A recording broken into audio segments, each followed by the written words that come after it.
dia, graça e paz. Antes de iniciarmos nosso momento de exposição da palavra, vou chamar aqui as crianças, os dois pequeninos, Arthur e Estevinho. Vamos orar por eles. Senhor, muito obrigado por essa oportunidade desses pequenos que estão aqui, Senhor, nesta manhã, para juntamente com a sua professora aprender mais sobre Ti, Senhor. Que eles possam ser edificados e fortalecidos através da sua palavra. Cubra eles, Senhor, com o Teu sangue, Senhor. Peço a Ti também pela professora Natânia, a qual tem intensamente cuidado desses pequeninos. Que o Senhor venha a fortalecer e a capacitar cada vez mais para esse ministério. É a nossa oração em nome de Jesus. Amém. Amém, irmãos. Nós vamos dar continuidade à nossa série de mensagem que é Descobrindo o Cristo das Escrituras. Essa série tem como fundamento, tem como base nos revelar o verdadeiro Cristo, o Cristo a qual a verdadeira palavra de Deus nos afirma acerca da sua pessoa e da sua divindade. Por isso eu convido os irmãos a abrirem comigo as suas Bíblias em Hebreus capítulo 1. Nós vamos expor hoje apenas 3 versículos. Então, vamos pegar aí papel, caneta, porque se fosse no cinema, falaria uma boa pipoca e um bom refrigerante. Porque falar sobre a obra do Calvário, falar sobre Jesus, é nós entendermos a nossa identidade. E o que faz o diferencial na vida de um discípulo é entender a identidade de Cristo, é entender o seu papel. Porque quando eu estava pensando sobre a mensagem a qual nós vamos tratar hoje, poderíamos falar sobre quem é este que faz maravilhas, milagres, sinais. Isso é muito bom, isso é muito maravilhoso. Mas a grande chave de virada, até mesmo para você contemplar esses sinais, essas maravilhas que Deus realizou através do seu Filho, ainda continua realizando no meio do seu povo, por intermédio do Espírito Santo, é nós entendermos primeiramente quem Ele é. Pois esta chave foi virada na vida dos discípulos. Os 12 que tiveram contato com Cristo, os 12 que tiveram contato com a palavra de Deus, e homens e mulheres na história da igreja até hoje, que tiveram esse contato, esse aprofundamento, eles viveram de maneira mais edificante e mais gloriosa na presença de Deus. Então vamos lá, Hebreus capítulo 1, do versículo 1 ao versículo 3. Iremos fazer a leitura. Havendo Deus, desde a antiguidade, havendo falado em várias ocasiões e de muitas formas aos nossos pais por intermédio dos profetas. Nestes últimos tempos, nos falou mediante seu Filho, a quem constituiu herdeiro de tudo que existe e por meio de quem criou o universo. Ele que é o resplendor da glória e é a expressão exata do seu ser, sustentando tudo que há pela palavra do seu poder. Depois de haver realizado a purificação dos pecados, ele se assentou à direita da majestade nas alturas. Senhor, lemos a tua palavra, que ela venha penetrar a nossa mente, o nosso coração e venha surtir efeito nas nossas ações. Que a pessoa e a parte divina de Cristo seja exaltada em nosso Cristo, em nossa vida, a sua obra, a sua morte, a sua ressurreição. Te pedimos, Senhor, compreensão daquilo que o Senhor quer falar conosco. Essa é a nossa oração, em nome de Jesus. Amém. O tema dessa mensagem vai ser a suprema revelação de Deus está em Jesus Cristo. O autor aos Hebreus, quando ele relatou essa carta, essa epístola, foi muito interessante, porque se nós pararmos para olhar em apenas 3 versículos, nós temos muitas informações para serem conversadas, muitas informações para nós discutirmos a respeito da obra de Cristo. Hebreus é considerado por muitos o 5º evangelho. Nós temos Mateus, Marcos, Lucas e João. Mas Hebreus, ele se preocupa em falar exclusivamente do que Cristo descortinou no Antigo Testamento. Então nós vamos ver que Hebreus, por mais complexo que ele pareça, por mais complexo que realmente é, pela sua linguagem, pela sua forma de tratar aquilo que estava encoberto no Antigo Testamento, Hebreus é como se fosse Antigo Testamento, esta garrafa. Hebreus, ela mostra o que está atrás desta garrafa. Então Hebreus mostrou esse copo que estava tampado por esta garrafa. Hebreus, o autor, inspirado por Deus, ele mostrou que tudo que estava simbolizado no Antigo Testamento estava sendo consumado na obra de Cristo. Então, o autor vai nos mostrar que o sacrifício que Cristo ofereceu foi melhor do que qualquer sacrifício oferecido pelos outros sacerdotes. A aliança que Jesus firmou conosco é superior à antiga aliança firmada com nossos antigos antepassados. Nós vamos ver que Cristo, ele foi superior aos sacerdotes levíticos escolhidos por Deus naquele tempo.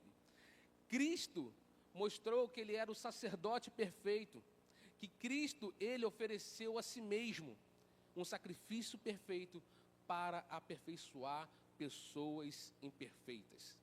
Enquanto os sacerdotes eram imperfeitos, ofereciam sacrifícios imperfeitos, eram pessoas também imperfeitas, Cristo, ele foi um sacerdote perfeito, foi uma pessoa perfeita que ofereceu a si mesmo como sacrifício perfeito. E qual o objetivo desse sacrifício? Esse objetivo é aperfeiçoar a mim e a você na obra da cruz do Calvário. Uma vez por toda que ele se oferece, nós não precisamos mais fazer sacrifício nenhum conforme no Antigo Testamento, pois Cristo, ele selou e concretizou todos os sacrifícios que eram feitos dos rituais estabelecidos por Deus.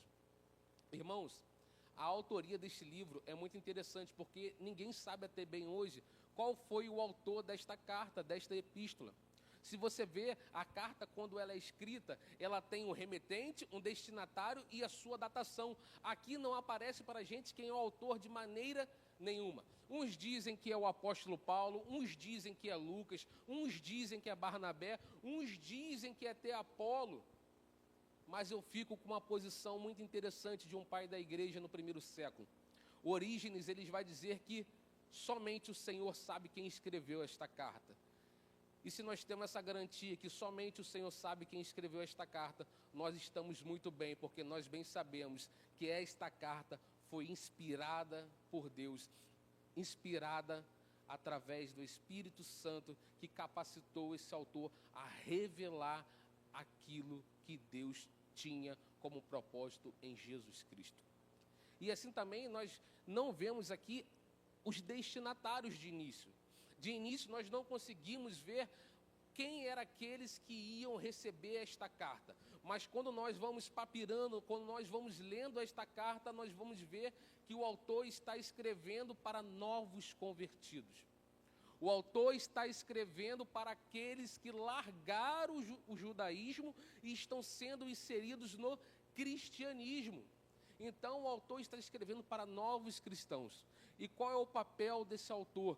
Fortalecer a esses irmãos que largaram as práticas que já foram consumadas em Cristo, não voltarem atrás devido às grandes perseguições e pressões que eles estavam passando. Eles estavam sendo perseguidos, eles estavam sofrendo pressões para que eles voltassem aos costumes anteriores que a lei imputava sobre eles. Uma vez que Cristo veio, cumpriu a lei, já não há mais porquê voltar aos costumes e às práticas antigas do Antigo Testamento. Então tudo se cumpre em Cristo. Então nós vemos aqui que a datação também desta carta é muito interessante, porque o reverendo Augusto Nicodemos, ele fala que esta carta foi escrita 60 anos depois de Cristo, porque quando o autor escreve esta carta, ainda era praticado os ritos cerimoniais do Antigo Testamento. O templo ainda estava de pé, ainda se praticava tudo aquilo que a lei estabelecia. Mas nós bem sabemos que no ano 70 depois de Cristo, o templo de Jerusalém foi à ruína. Então, qual o objetivo desta informação? Qual é o objetivo desta carta? O objetivo dela é mostrar que tudo aquilo que era simbólico se tornou concreto e material e final em Jesus Cristo. E vai nos mostrar que nós somos herdeiros de Cristo. Nós somos herdeiros de Deus e co-herdeiros com Cristo. Uma vez que Cristo cumpriu tudo que estava estabelecido pela lei, nós recebemos como co-participantes a glória e a majestade de Jesus. Então, a carta aos Hebreus exalta a obra de Cristo. Ao mesmo tempo que Cristo, ele é o profeta, ele é a mensagem. Ao mesmo tempo que Cristo, ele é o sumo sacerdote, ele é o sacrifício perfeito. Cristo, ele é o Rei dos Reis e ele também é o servo. Ele também é o Criador, ele também é o sustentador do universo, o Redentor, o Rei glorioso. Então o autor quer nos mostrar isso, que Cristo, ele está no início da criação, ele está regendo a criação e ele voltará para que nós estejamos com ele até o fim. Então Cristo é ele que sustenta desde o início toda a obra da humanidade. Então, vamos ao versículo 1, depois desse contexto introdutório, vai dizer assim: havendo Deus, desde a antiguidade, falado em várias ocasiões, e de muitas formas aos nossos pais, por intermédio dos profetas. O autor aqui, de maneira interessante, ele já começa nos chamando a refletir como Deus se revelou à humanidade. Ele nos chama a refletir sobre a revelação de Deus. Nós temos duas revelações. Nós temos a revelação natural. Nós bem sabemos que a criação revela a glória de Deus. Nós bem sabemos que a natureza expressa a beleza do Criador. Nós bem sabemos que tudo que há ao nosso redor fala da existência de um Criador, de um Deus majestoso e de um Deus glorioso. Mas essa revelação natural por si só ela não basta. Ela pode ser suficiente para mostrar que existe um Criador, um Deus, mas ela não se torna eficiente para levar o homem a uma intimidade com Deus, a um relacionamento pessoal com Deus.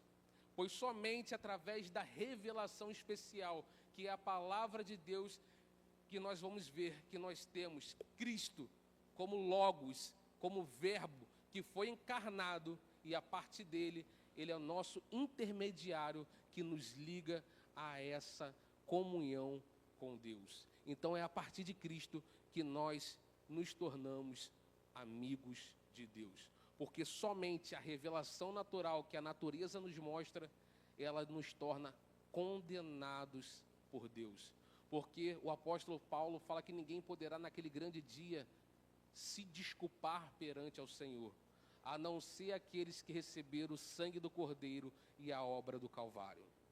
Irmãos, e Davi, ele foi bem enfático e ele foi bem certeiro quando ele falou em Salmos 19, versículo 1, que os céus proclamam a glória de Deus e o firmamento anuncia as obras de suas mãos.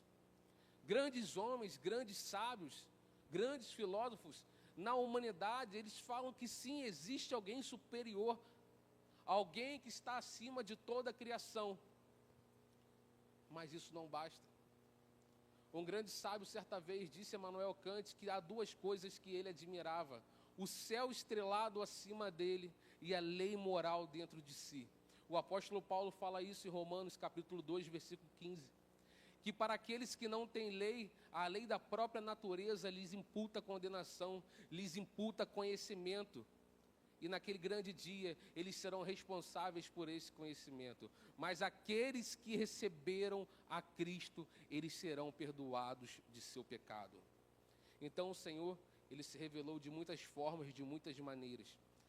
Ele, pelo Antigo Testamento, pela sua lei, Ele revelou a sua vontade, Ele revelou aquilo que Ele queria para o seu povo. Através de Moisés, através de muitos profetas, até Malaquias, o Senhor continuou falando com o seu povo. No entanto, em Cristo Jesus, Ele fechou o maior abismo da história. Agora é por intermédio da graça, é por intermédio da cruz do Calvário. É como se a extremidade da ponta de uma cruz à outra fosse a nossa ligação com Deus. Porque Colossenses, no capítulo 1, versículo 19, vai dizer que Jesus, Ele reconciliou consigo mesmo tanto as coisas terrenas quanto as coisas celestiais. Então nós temos aqui duas aplicações. Qual é a primeira aplicação? O conhecimento de Deus não se dá por meio da investigação. Por mais que homens sábios, por mais que homens de maneiras com intelectual avançado, eles não conseguem conhecer verdadeiramente a Deus, se não for pelo Espírito Santo tirar toda a cegueira dos seus olhos. Então a primeira aplicação, somente Deus que se revela a nós. Deus que se fez revelação para o seu povo. Deus que se mostrou a nós. Deus que nos tirou do lamaçal do pecado. Segunda aplicação, só conhecemos a Deus porque Ele se revelou a nós. Somente poderemos contemplar a glória de Deus através de Jesus, pois Ele é o caminho, a verdade e a vida. Ele é a ponte que nos conecta ao outro lado da história. Ele é a ponte que nos conecta à eternidade com o nosso Criador. E agora, nós vamos para o versículo 2, que vai dizer assim: Nestes últimos tempos, nos falou mediante seu Filho, a quem constituiu herdeiro de tudo o que existe e por meio de quem criou o universo. Primeira parte diz assim: nestes últimos tempos, nos falou mediante seu Filho. Como nós vimos, a epístola, a carta aos Hebreus, ela é considerada esse quinto evangelho. Mas só que o autor aos Hebreus, ele quer mostrar não somente a vida e a obra de Cristo, mas ele quer mostrar o que Cristo continua fazendo na história. Ele quer mostrar o que Cristo continua exercendo do seu trono de glória e de majestade. Ele mostra que Jesus, ele foi superior aos profetas. Ele mostra que Jesus, ele foi superior aos anjos, a Moisés, a Josué, a Arão. Seu sacrifício foi melhor que os sacrifícios oferecidos pelos sacerdotes. E a nova aliança que ele estabeleceu em seu sangue é superior. Enquanto o Antigo Testamento, de certa forma, ele era temporário, ele era fragmentado, em Cristo Jesus tudo se tornou completo, tudo se tornou pleno. Nele toda a história foi consumada. Em Cristo Jesus foi revelado Deus, porque uma vez ele sendo Deus, ele revela a Deus. Então nós conhecemos a história por completo a partir de Jesus. Jesus é o Filho de Deus. Jesus, ele é o próprio Deus. Então sim, ele manifesta milagres, curas, ele manifesta tudo o que ele quiser, porque ele também é criador de todas as outras coisas. E a parte B diz assim: a quem constituiu herdeiro. Nós sabemos que aqui Cristo, ele se tornou herdeiro porque ele fez a vontade do seu Pai. Nós bem sabemos que Cristo, ele conquistou tudo que era de Deus por direito, porque ele fez a vontade do seu Pai de maneira plena. Lá no jardim, quando ele ora, ele fala: Senhor, afasta de mim esse cálice, mas de toda forma seja feita a tua vontade. E quando ele faz a vontade do teu Pai, ele ganha por direito toda a herança que lhe é dada. Ele se oferece como sacrifício vivo na cruz do Calvário.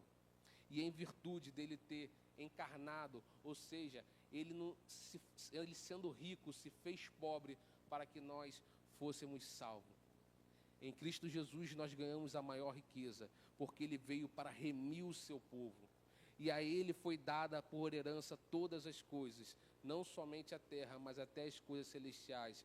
Por ele foi dado por herança a minha e a sua vida. Então, através de Cristo é que nós temos a vida eterna. Como o salmista diz no Salmos de número 2, versículo 8, é como se o pai dissesse para o filho, é como se o Deus Pai dissesse para o Deus Filho: pede-me e te darei as nações como herança e os confins da terra como a tua propriedade.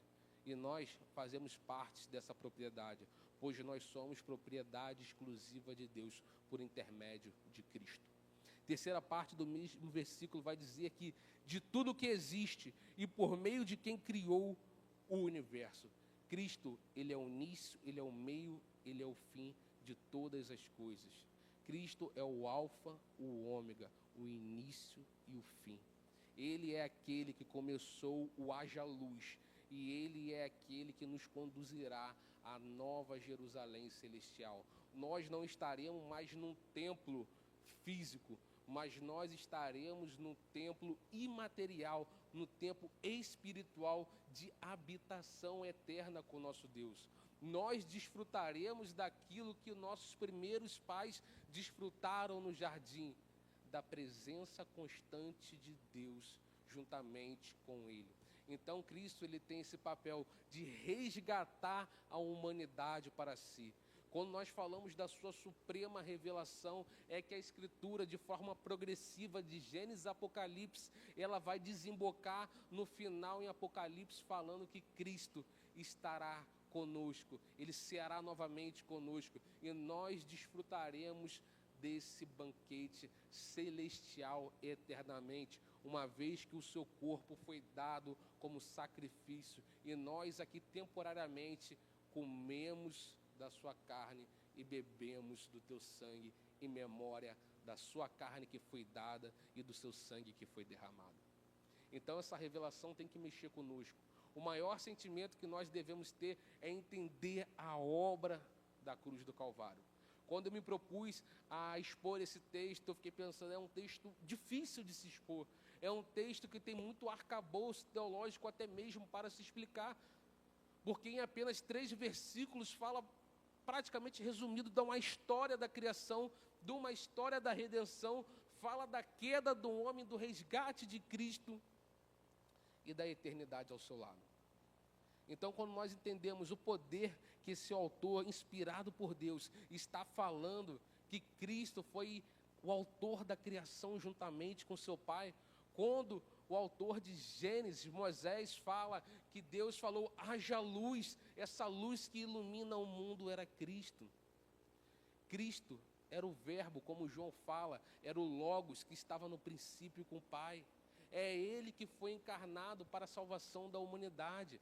É Ele que já reinava eternamente em glória. E Ele desceu dessa glória para nos trazer vida eterna, a verdadeira vida em abundância. Não é somente ter bens materiais, porque isso também é muito bom, mas a verdadeira vida em abundância é cheio do Espírito Santo e gozar de uma vida eterna com Deus. Então esse autor aqui, ele se dedica de maneira minuciosa a investigar tudo aquilo que era no Antigo Testamento e a mostrar como se cumpriu em Cristo. Ele mostrou para a gente que todos os sacrifícios, todas as ofertas que foi estabelecida pelo próprio Deus, não era capaz de aplacar a ira de Deus contra a humanidade. Quantas vezes os profetas se levantaram falando que o culto que eles estavam oferecendo não tinha aroma suave a Deus, porque aqueles sacerdotes tinham pecado no seu interior. Por mais que exteriormente eles aparecessem limpos perante uma sociedade, interiormente o pecado habitava juntamente com eles. E muitas vezes eles estavam na prática do pecado e ofereciam seus sacrifícios a Deus. Uma vez por todas, o Senhor deu um basta na história e enviou o seu próprio Filho como sacrifício perfeito.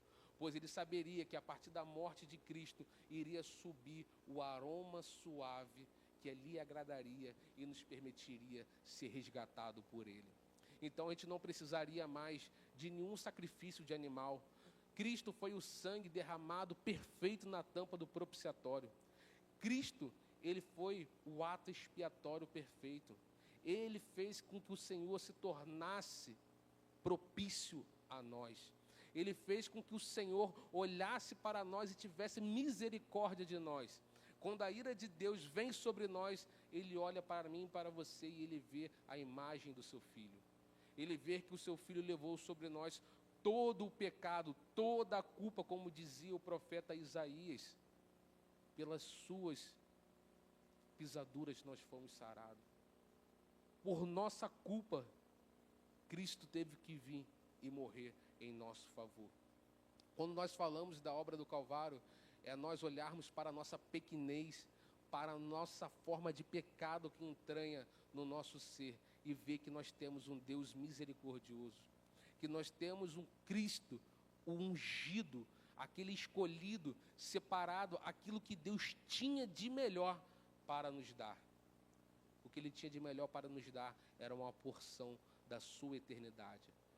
Cristo era a luz que estava com Deus, e essa luz veio estar conosco. E essa luz habita em mim e em você através da pessoa do Espírito Santo. Porque Cristo, quando Ele foi assunto aos céus, Ele falou, para que vocês não fiquem desamparados, eu enviarei o Consolador. João, certa vez, no capítulo 5 de Apocalipse, quando ele olha e ele fala de desatar os selos, quem agora vai desatar esses selos? Quem agora vai abrir o livro da vida? Quem agora vai completar a história? Eis que ele cai em grande choro, porque ele não via ninguém. Mas certa vez o anjo do Senhor mostra a ele, ali está aquele que morreu e se ressuscitou e reina com o Pai. Ele entrou no salão celestial e se assentou na destra, porque por direito, por competência, obediência que levou à morte de cruz, Ele desatou todos os selos, Ele desvendou todos os oráculos de Deus. Em Cristo Jesus é o resumo da história da salvação. Cristo é Gênesis, porque Ele é o início. E Cristo, Ele é o Apocalipse, porque nele tudo irá ser consumado e nós viveremos eternamente ao seu lado. E qual a aplicação que nós temos disso? Cristo, Ele é a coroa de Deus. Cristo, Ele emana a glória de Deus. Cristo, Ele é o clímax dessa história. Cristo, Ele é a consumação da história. Cristo é a conclusão da redação que Deus começou em nossas vidas. Nós temos um início, um desenvolvimento, mas o nosso fim é estar ao lado do Pai, porque Cristo, Ele entrou e nos deu a vida eterna. Então, todo o futuro pertence a Cristo, tudo pertence a Ele. E nós já, de imediato, assim quando recebemos o Evangelho, nós já desfrutamos daquilo que Cristo tem reservado para mim e para você na eternidade. E caminhando para o final, versículo 3, vai dizer assim, Ele, que é o resplendor da glória e a expressão exata do seu ser, sustentando tudo que há pela palavra do seu poder, depois de haver realizado a purificação dos pecados, Ele se assentou à direita da majestade nas alturas. Vou até me estender um pouco, versículo 4. Tornando-se então superior aos anjos, quanto o nome que herdou é mais excelente do que eles. Cristo, Ele foi a expressão visível da majestade de Deus, da glória de Deus. Deus, Ele se manifestou no Monte Sinai, Deus se manifestou na tenda da congregação, Deus se manifestou na Arca da Aliança, no templo quando Ele encheu com sua Shekinah, mas sobretudo a sua maior manifestação veio encarnada 2000 anos atrás em Cristo Jesus. E muitos os negaram.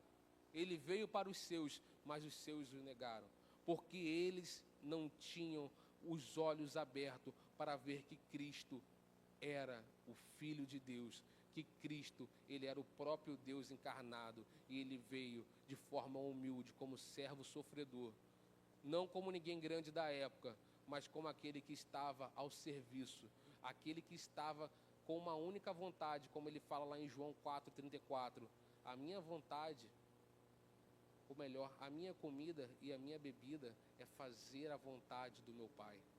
Então eu vim para cumprir a vontade do meu Pai. E nós, o que nós estamos fazendo? Será que nós temos a consciência que nós, como comida, como bebida, devemos fazer a vontade de Deus? Então, qual é a terceira e última aplicação? Jesus é o profeta por quem se encerrou toda e qualquer revelação. Em Cristo se encerrou toda e qualquer revelação. Não manifestação do Espírito, mas revelação que está escrita e contida nos livros da Bíblia. Cristo é o sumo sacerdote, Ele é o sacrifício perfeito, Ele é o Rei glorioso que está assentado ao lado do Pai, Ele que governa a igreja, Ele que governa as nações, Ele governa o próprio universo, e Ele vai voltar para buscar a sua igreja. Aplicação: aguardemos confiantes, pois no Senhor Jesus nós temos certeza da vida eterna e Ele voltará. Colossenses 1,15 diz: Ele é a imagem do Deus invisível, o primogênito de toda a criação. Ou seja, nós recebemos uma herança, a qual nós não participamos de nada, mas nós fomos chamados de maneira gratuita, na sua graça, na sua misericórdia, na sua bondade, desfrutar de tudo aquilo que Jesus conquistou. E o que nós temos feito a partir disso? O que nós temos refletido a partir da obra do Calvário? O que nós temos refletido a partir do sangue e da carne de Cristo? O que nós temos refletido como igreja? O que é ser igreja nesse tempo presente? Será que é meramente fazer algumas atividades ou é ter a consciência da identidade de Jesus em nossas vidas? É muito bom nós estarmos envolvidos na igreja, é muito bom nós estarmos na membresia, mas quando nós temos a consciência correta que nós não estamos servindo a homens, mas nós estamos servindo a Deus. E é assim que foi os discípulos. Quando ele olhava para Jesus, eles falavam: eu quero ser imitador de Cristo, pois Ele é o próprio Deus. Quando nós olhamos para uma igreja que prega fielmente a palavra, nós devemos olhar: eu quero servir a Deus com todo o meu coração, pois dali emana a palavra pura e prega o Cristo ressurreto. Então nós vamos a um louvor e depois a uma oração.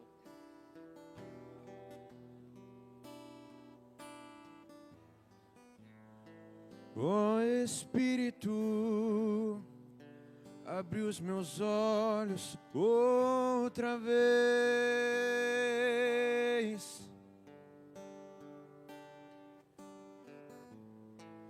Quero ver a beleza de Deus no Filho.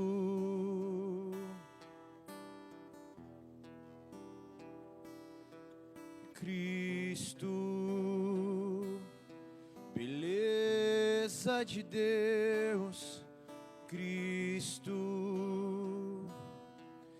fonte de prazer, Cristo, quero conhecer Cristo.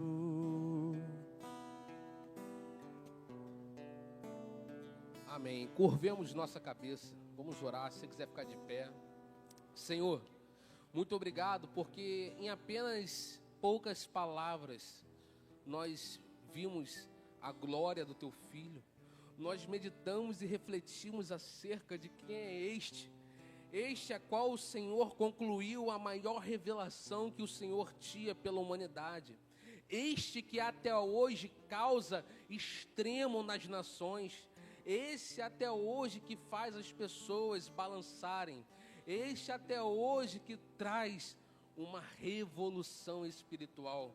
Este que até hoje é um nome sobre todo nome. Este até hoje a qual permanece sustentando a tua igreja. Qual rei na face da terra que se perpetuou por mais de 2000 anos? Ninguém há. Não há ninguém que até hoje tenha ficado no trono humanamente falando, a não ser Cristo, que está assentado à sua destra. Cristo, Ele destronou todos os reis da terra e Ele continua de pé. Nós passaremos, mas o seu governo não. Cristo, muito obrigado, porque o Senhor foi o ungido, o separado, o escolhido, aquele a qual tinha vida para nos compartilhar, porque o Senhor é o doador de vida. Muito obrigado, porque nós recebemos a vida eterna através de Ti. Nós saímos daqui com a plena convicção que nós fomos resgatados. Nós temos a plena convicção que nossos antepassados que estavam debaixo da lei tiveram a misericórdia e a graça de Deus também, porque se fosse pelos seus sacrifícios, de nada bastaria. Mas Cristo, Ele veio e cumpriu tudo nele, por isso Ele sofreu. Senhor, faça todos os dias nós olharmos para a morte e ressurreição de Cristo. Faça todos os dias nós entendermos que o nosso Deus se encarnou. Ele veio como figura humana para sofrer o que Ele não tinha que sofrer. Mas Ele sofreu porque foi necessário, porque se Ele não sofresse, não haveria salvação para nenhum de nós. Senhor, obrigado, porque Cristo é o nosso Senhor. Ele é o nosso alívio. Ele é o sacrifício perfeito. Ele é aquele que se importa mais com um pecador do que com 99 salvos. Há mais festa no céu quando um pecador se ajoelha e se quebranta diante de Ti. Senhor, muito obrigado, porque nós já temos tudo, porque Tu nos dás. Agora faça com que aqueles que estão fora do Teu aprisco venham até nós, porque nós queremos espelhar a imagem de Cristo. Senhor, que haja festa no céu quando aquele que está desamparado reconheça o seu Filho como o único e suficiente Salvador. Pois é motivo de alegria sublime reconhecer que Cristo, Ele abriu mão do seu trono por mim e por meus irmãos. Nós éramos uma dessas ovelhas que estavam perdidas. Ele deixou as 99 que já estavam em bom pasto para pegar aquela que estava na lama.